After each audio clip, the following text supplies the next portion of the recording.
me as you can see.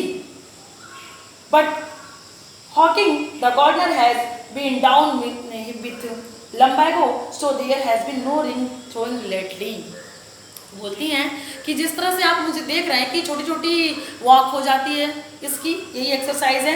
और इसके अलावा मेरा जो गार्डनर है वो इस समय लंबैको से परेशान है। लंबैको का मतलब जो बैक पेन होता है, यानी कमर में जो दर्द होती है, तो वो क्या करता था, वो रिंग थ्रोइंग भी इसे कराता था, यानी रिंग फेंकना, इस तरह का एक्सरसाइज भी कराता था। लेकिन इस समय वो लंबैको से परेशान है, इसलिए क्या हो रहा है, इस समय उसकी वो भी एक्सरसाइज जो थी वो बंद थी, वो भी नहीं हो रही थी। I tried to sound severe. मैंने थोड़ी सी अपनी आवाज को स्ट्रिक्ट की, कोशिश किया स्ट्रिक्ट करने का। Now I really mean this. If you do not cut his foot right down and give him more exercise, he is going to be really ill. You must harden your heart and keep him on a very strict diet. कहते हैं यदि आपने इसके जो diet आप इसे दे रही हैं, जो फूड आप दे रही हैं, यदि इसमें कट नहीं की तो रियली में बहुत ही ज़्यादा बीमार हो जाएगा। And give him more exercise, अगर इसको मोर एक्सरसाइज नहीं दिया गया, इसके जो फूड है उसमें कुछ कटौती नहीं की गई, तो रियली में बहुत ज़्यादा बीमार हो जाएगा। और you must harden your heart and keep him on a very strict diet. आपको अपने हार्ट को क्या करना होगा, मजबूत करना होगा, हार्डन बनाना होगा, ताकि आप स्ट्रिक्ट होकर करके इसके डाइट को दे सकें। Mrs. Pumphrey wrung her hands. Oh, I will, Mr. Harriet. I am sure you are right, but it is so difficult, so very difficult. She set off her head down along the road as if determined to put the new resume into practice immediately. कहते हैं इस तरह से अपने हाथ को हिलाते हुए वो आगे बढ़ती हैं, जैसे लग रहा था कि बिल्कुल वो कहती हैं कि I am sure you are right. आप जो कह रहे हो बहुत सही है, but it is very difficult, so difficult, मेरे लिए बहुत ही कठिन है। लेकिन फिर भी वो इस चीज़ को कोशिश करने का लगता है कि बहुत दृढ़ निश्चय करके आगे बढ़ रही हैं कि अब वो इन चीज़ों को बहुत ही जल्दी, बहुत इन सारे चीज़ों को चेंज करके, रिजाइम मतलब होता है कि मतलब जो उसकी रूटीन का जो फूड था, जो एक्सरसाइज थी, उसमें जल्दी ही वो चेंजिंग करके बहुत ही डिटरमाइंड होकर के काम को करेंगी। इस तरह से करते हुए आगे बढ़ जाती हैं। I watch their progress with growing concern. Ricky was tottering along in his little tweed coat. He had a whole wardrobe of these coats for the cold weather and a raincoat for the wet days. He struggled on dropping in his harness. I thought it would not be long before I heard from Mrs. Pumphrey.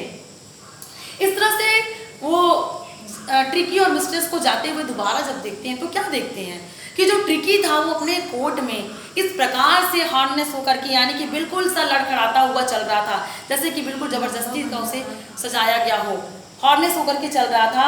और Mrs Pomfrey उसके लिए बहुत सारे coat रखी थी। कोई rain coat था, फिर वेट डे में पहनने के लिए रेन कोट, कोल्ड वेदर में पहनने के लिए, समर डे के लिए अलग, इस तरह से बहुत सारे कोट उसके पास थे। उन्होंने ऐसा सोचा, किसने सोचा, राइटर ने। आई thought it would not be long before I heard from Mrs Pomfrey. उन्हें ऐसा लगा, उन्होंने सोचा कि दिन दूर नहीं है कि जब वो मिसेस पंफ्रे उन्हें बात करेंगी या उन्हें कॉल करेंगी। The expected call come with in a few days. Mrs Pomfrey was distressed, और उन्होंने जो कॉल एक्सपेक्ट किया था वो जल्दी ही उनके पास आ जाता है। और मिसेस पंफ्रे जो थी बहुत ही डिस्ट्रेस थी, बहुत ही चिंतित थी। ट्रिकी वुड ईट नथिंग, क्योंकि ट्रिकी कुछ भी नहीं खा रहा था। Refuse even his favourite dishes and beside he had bout of vomiting. He spent all his time laying on a rug planting, did not want to go for walks, did not want to do anything. वो हमेशा रग planting पे, यानी carpet पे planting करते हुए बहुत ही तेज breathe करते हुए लेटा रहता था, और कोई किसी भी तरह का कोई भी मूवमेंट नहीं था, कोई भी मूवमेंट नहीं करता था, अपने फेवरेट चीज़ों को भी नहीं खा रहा था, और लगातार उसे उल्टियाँ हो रही थी। I had made my plans in advance. The only way was to get Tricky out of the house for a period. I suggest that he be hospitalized for about a fortnight to be kept under observation. मैंने अपने plan को पहले ही बना रखा था। Writer ने क्या कहा कि मैंने अपने प्लान को पहले ही बना रखा था। उन्होंने जाकर के एडवाइस दिया कि ट्रिकी को कम से कम फोर्टनाइट यानी 15 दिन के लिए हॉस्पिटलाइज करना होगा, अंडर ऑब्जर्वेशन में रखना होगा, ताकि उसकी जो समस्या है उसको क्या सॉल्व की जा सके। The poor lady almost stunned. बेचारी महिला जब ये बात सुनती है कि उसे यहाँ से ले जाया जाएगा, हॉस्पिटलाइज किया जाएगा तो वो सूंड यानी फेंटेड, बेहोश हो जाती हैं। She was sure he would pine and die if he did not see her every day. वो जानती थी कि यदि उसने उनको एवरीडे यानी रोज नहीं देखा तो वो क्या करेगा, मर सकता है। But I took a firm line, Tricki was very ill and this was the only way to save him.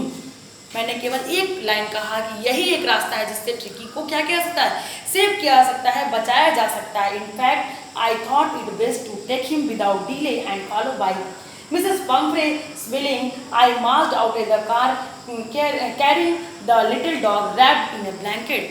बिना देर किए हुए राइटर क्या करते हैं, ट्रिकी को ब्लैंकेट में लपेट करके आगे लेकर के निकल जाते हैं और वो जो मिसेस पंफ्रे थी वो भी चिल्लाते हुए उनके पीछे आती हैं। The entire staff was rushed and maids rushed and out bringing his day bed, his night bed, fabric cushion, toys, rubber rings, breakfast bowl, lunch bowl, supper bowl.